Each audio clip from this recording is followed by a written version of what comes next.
tajuk tentang berapakah tatawurat ataupun azman ya yang terdapat dalam syair Arabi.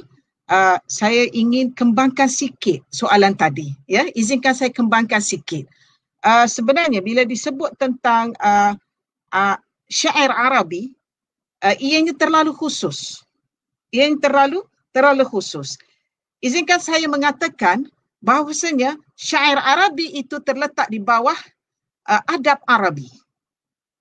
Adab Arabi. Jadi jika kita ingin membahagikan fusul ataupun azmanah itu, ia perlulah berdasarkan kepada adab Arabi itu. Ya, dan kita maklum bahawasanya adab Arabi itu boleh dibagikan kepada beberapa fusul. Ya, pertama fusul Asrul Jahili. Perlu diingat, Asrul Jahili itu terbahagi kepada dua. Sebagaimana disebutkan oleh Berkman dalam kitabnya Tarikh al-Adab al-Arabi dan juga Jurji Zaidan. Jurji Zaidan dalam kitabnya Tarikh al-Lughah al-Arabiyah. Ya, kitab ini dakham, besar, banyak jilid. Ya, mereka membahagikan Asrul Jahili ini kepada dua bahagian. Asrul Jahili al-Awwal dan Asrul Jahili al-Sani. Apa yang dimaksudkan dengan Asrul Jahili al-Awwal? Asrul Jahili al-Awwal itu mengikut yang disebut oleh Jurji Zaidan, ia menyentuh tentang alam Ad Samud sebelum berlakunya alam Asrul Jahili yang kedua. Iaitu sebelum zaman Imri al-Qais, sebelum zaman Amul Jamal, sebelum zaman 2 kurun sebelum kelahiran Rasulullah sallallahu alaihi wasallam. Ya. Justru itu, bagaimanakah kita ingin mengetahui maklumat yang terdapat dalam Asrul Jahili al-Awwal itu? Maklumat Asrul Jahili al-Awwal itu kita tidak berjumpa, kita tidak menjumpai ataupun mendapati catatan yang menyebut nama penyair-penyair yang terdapat dalam Asrul Jahili al-Awwal. Ya, kecuali adalah beberapa data yang kita jumpai dalam tarikh Tabari ada menyebut bahawasanya syair-syair tentang Jahili al-Awwal ini telah disyairkan, telah disebut ataupun telah diansyada ya oleh penyair-penyair Asrul Jahili as-Sani. Ya. Sebagai contohnya, bagaimana mereka boleh mengetahui tentang kisah Nabi Nuh alaihissalam yang mana diungkapkan oleh Umayyad bin Salat. Di sini izinkan saya membaca syair tersebut ya. Di mana dia mengatakan bahawasanya syair ini tentang bagaimana Nabi Nuh itu memanggil anaknya supaya menaiki kapal bersama. Wa nada ibnahu Nuhun wa kana bima'zilin alarkab ma'i watruk musahabatal kibr sawi nahwa a'yati mashraf bituli shunani as-sama'i fi zi maslakin wa'ir. Apa maknanya? Nuh memanggil anaknya, sedangkan anak itu berada di tempat yang jauh dari bahtera. Dengar sini, naiklah bersama-samaku. Tinggalkan sifat bongkak yang bersamamu itu. Anaknya menjawab, aku akan berlindung ke arah bukit yang paling tinggi. Sepanjang curahan air dari langit, bukit yang laluannya sukar. Wa naja li Nuhi fi safinati ahlah, mulahakah al-alwahi ma'tufah ad-dasar. Falamma stawat min 40 tajarramat, tanahat 'ala al-judiyyi arsat fama tajri. Telah menyelamatkan Nuh keluarganya itu di dalam kapal. Yang mana kapal itu adalah cantuman papan-papan dan paku-paku yang dibengkokkan. Iaitu cantuman papan-papan dan paku-paku yang dibengkokkan telah menyelamatkan Nuh dan keluarganya di dalam kapal. Apabila perahu itu berada di atas air 40 hari penuh, maka sampailah ia di atas bukit judi, lalu berlabuh dan tidak bergerak lagi. Kalau diperhatikan ya, daripada syair ini, disebut perkataan bukit judi. Ya, bukit judi itu melambangkan nama bukit judi itu disebut di dalam Al-Quran. Ini bermakna penyairnya itu telah hidup di zaman Islam. Di zaman sesudah turunnya Al-Quran. Tetapi penceritaan tentang syair-syair zaman Nabi Nuh ini, zaman-zaman sebelum ini, saat Samud, Nabi Nuh ini sentiasa dialunkan oleh penyair-penyair jahili yang kedua. Zaman Ar-Rashidin. Kita dapati ada nama tentang zaman Ar-Rashidin ini ialah Khulafa Ar-Rashidin itu seperti Ka'ab bin Zuhair, Hasan bin Sabit. Ya, Hasan bin Sabit, dan begitu juga Abu Zu'aid Al-Huzaili. Nabirah Al-Ja'di. Begitu juga Laila Al-Akhyali dan Umar bin Abi Rabi'ah. Mereka ini merupakan penyair di zaman Ar-Rashid. Khulafa Ar-Rashidin terdiri daripada Abu Bakar, Umar, Uthman dan Ali. Dan seterusnya di zaman Umayyad. Zaman Umayyad ini kita pasti bahawasanya di zaman inilah berlaku split ataupun Syi'i dan Sunni. Ya. Dan antara penyair-penyair yang terkenal ialah Al-Akhtal Al-Staghlibi, Jaril Al-Atiyah, Al-Farazdaq, Al-Kumayt bin Al-Zaid Al-Asadi, Rimah bin Hakim, Ubaid Abdul Qais Ar-Ruqayyat. Mereka ini mendatangkan syair-syair yang berbentuk rajaz ataupun dalam bentuk rawiyat. Ya. Dan begitu juga nama yang paling terkenal juga pada ketika ini Zurrumah. Di zaman Abbasi, ya, syair ini terkenal disebabkan alam ini adalah alam Islamic Golden Age. Apa dimaksudkan dengan Islamic Golden Age? Islamic Golden Age merupakan zaman di mana ilmu pengetahuan mula berluasa di zaman ini, di mana banyak kitab-kitab daripada luar masuk ke ayam Abbasi. Dan kita perlu ingat, zaman Umawi ini ialah kebiasaannya mereka menutup pintu kepada orang-orang ajam. Disebabkan itu, fokus mereka adalah kepada syair-syair Arab.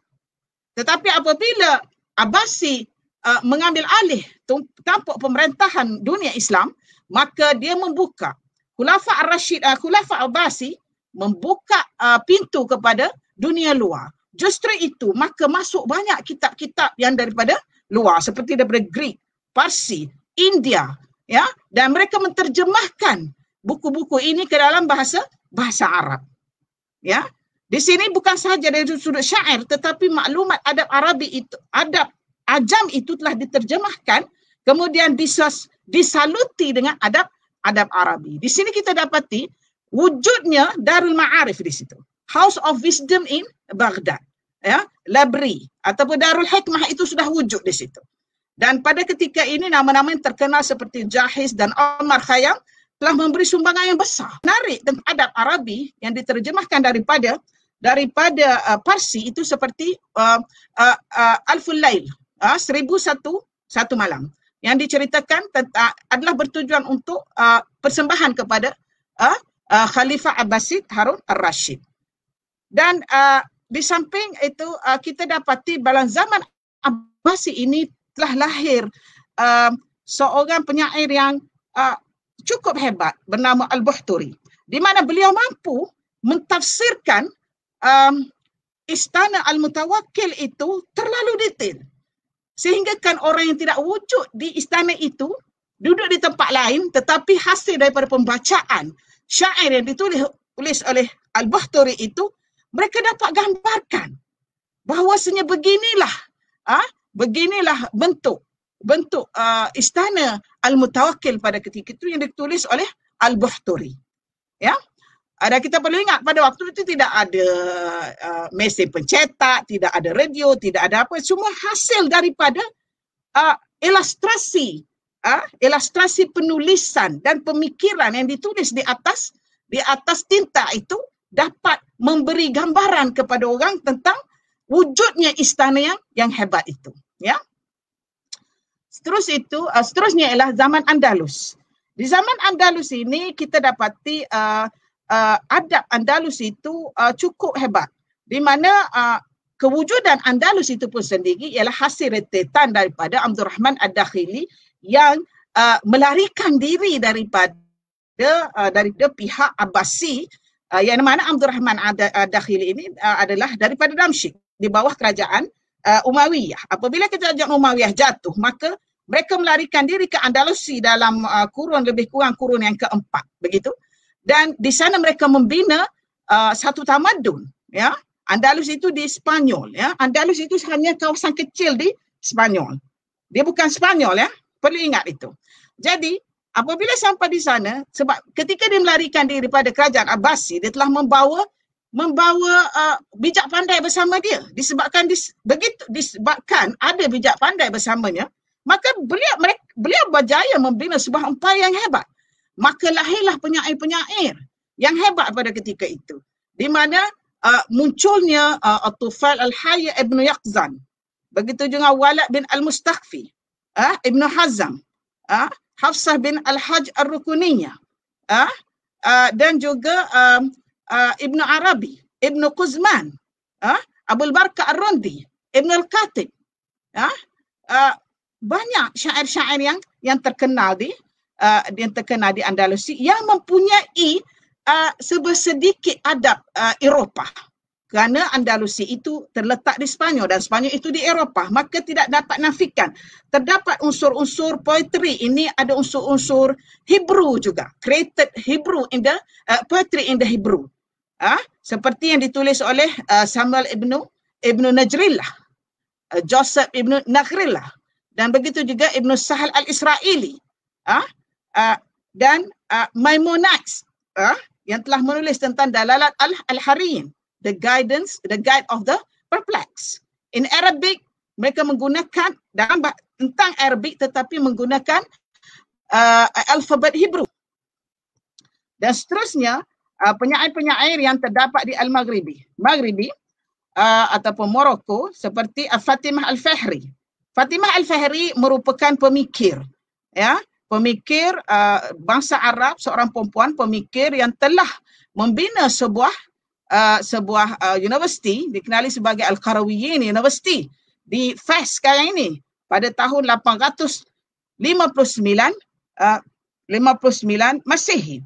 Jadi di sini hasil daripada terdapatnya universiti ini maka melahirkan satu bentuk generasi yang cintakan tentang adab Arabi, ya, adab Arabi, seperti lahirnya yang belajar di sana seperti Ibn Khaldun, Al-Bitruji, Ibn Hizmin, yakni Sidi Harazim, Ibn Al-Khatib, Ibn Al-Wazan, yang dikenali juga Ibn Al-Wazan ini dikenali sebagai Leo Africanus, ya. Di samping itu ada seorang Jewish theologian bernama Maimonides, juga terhasil daripada generasi yang terpelajar dari Maghribi ini, ya. Begitu juga Sufi literature, adab-adab Sufism juga terhasil daripada zaman Maghribi ini. Seterusnya kita pergi ke zaman Mamluki. Zaman Mamluki ini, apa yang dimaksudkan Mamluk? Mamluk Sultanat. Mamluk Sultanat ini telah menguasai beberapa kawasan seperti selepas kejatuhan kerajaan Abdurrahman Ad-Dakhili di Andalus, maka Mamluk ini menguasainya. Selepas kejatuhan Mamluk itu barulah Al-Muwahhidin, ya. Jadi di sini terdapat Mamluk Sultanat seperti Ibn Zahir dan Ibn Katsir. Mereka ini pewaris periwayat sejarah-sejarah Islam, ya, sejarah-sejarah Islam dan pentafsir Al-Quran. Balik pula kepada seterusnya kita ada Ottoman. Zaman Ottoman juga kita ada Arabic poets, ahli-ahli penyair Arab di zaman Ottoman Empire, seperti Ash-Shab Al-Zarif, Al-Busiri. Al-Busiri ini merupakan penulis kepada Al-Burda. Al-Burda itu tahu kan? Al-Burda itu yang tarian tu, ya. Begitu juga kita ada Ibnu Al-Wardi, Safiuddin Al-Hili dan Ibnu An-Nubata. Abdul Ghani An-Nablusi juga menulis tentang teologi dan travel tapi dalam bentuk pensyairan. Selepas berlakunya zaman Ottoman, maka timbul zaman baru. Zaman baru iaitu zaman Nahdah. Nahdah ini bermaksud zaman Ba'is, Nahdah, revolusi, ya.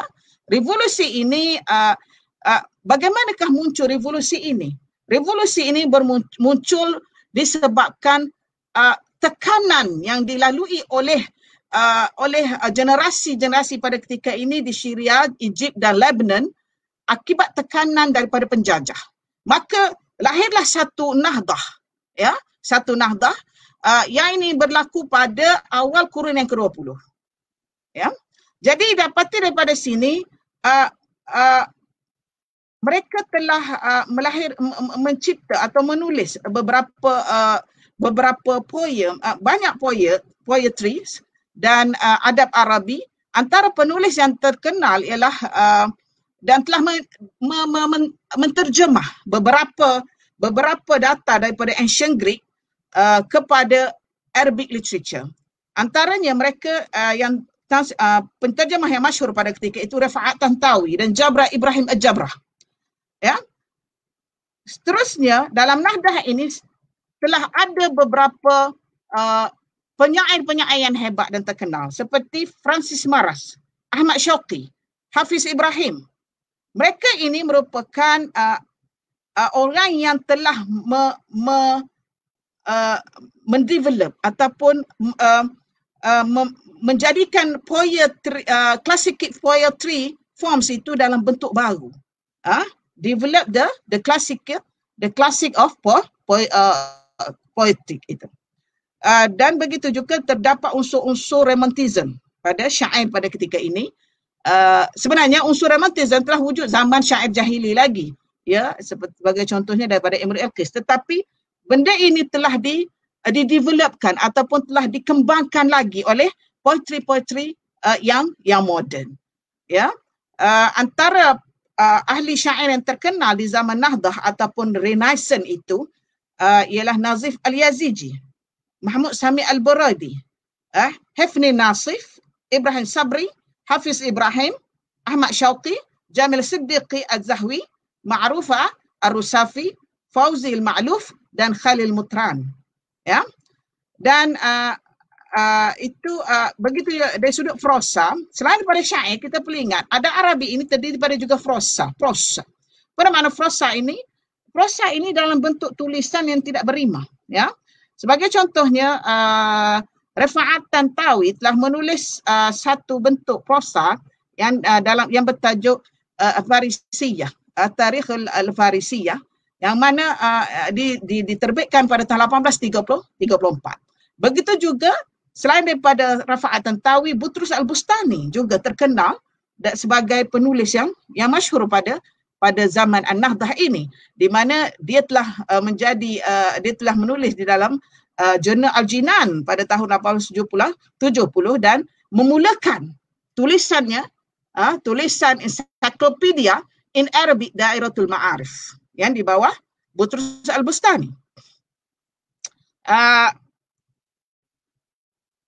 Selain daripada itu, kita dapati ada nama-nama lain seperti Adib Ishaq, Faris Al-Shizaq, Jamaluddin Al-Ghani, Muhammad Abduh. Mereka ini merupakan pelopor-pelopor yang menulis disebabkan tekanan daripada penjajah dan ingin menjaga keselamatan agama, bangsa dan negara, maka lahirlah satu generasi yang percaya kepada tauhid itu. Jadi penulisanlah merupakan metod yang sesuai pada ketika itu. Sebagai contohnya, Ibrahim Yaziji adalah founder kepada Surat Khabar An-Najah. Surat Khabar An-Najah pada tahun 1872, di mana majalah ini, di mana the magazine of At-Tabib ini dan magazine Al-Bayan ini, selain daripada itu magazine Ad-Diya telah ditranslate kepada Arabic. Translate kepada Arabic. Selain daripada itu, kita pergi ke zaman modern literature. Kita dapati nama yang terkenal seperti Taha Hussein ini, modern literature yang sekitar pertengahan kurun yang ke-20. Pertengahan kurun yang ke-20, di mana kita dapati banyak penulis-penulis dan penyair-penyair Arab muncul seperti cendawan. Ya.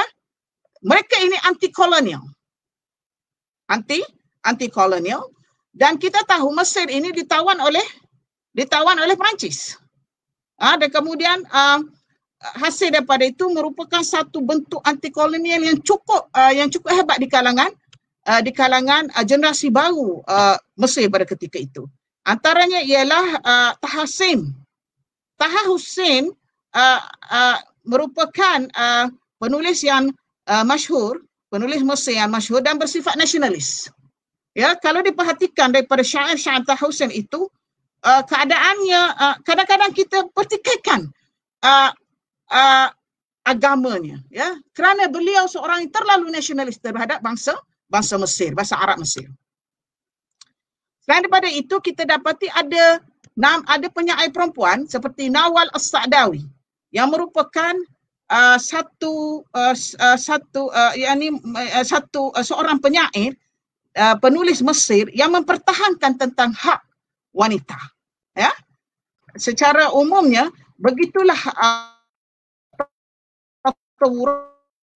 perkembangan adab Arabi daripada zaman Asral Jahili yang pertama, kedua, seterusnya Umayyah dan Abbasiyah, masuk kepada Andalusiyah, Ottoman, Mamluk dan Nahdah dan seterusnya moden.